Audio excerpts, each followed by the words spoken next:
Hello guys, welcome back to my YouTube channel Enable Website Design. In this video I will show you to add drop down fields in contact form 7. So let me go in website dashboard and go to contact forms. Scroll down, click here contact form 1. Then let's add a new field. So let me remove this one existing field, and here I want to add a new field. For example, select country. Then click here drop down menu, click on insert tag.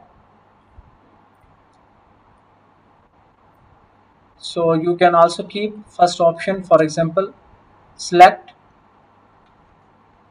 then option 2 Pakistan,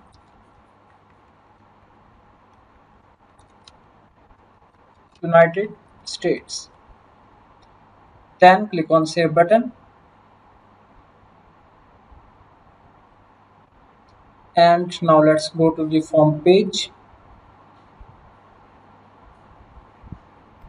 Let's view this page. So now here you can see how it looks. In this way you can easily add drop down field in contact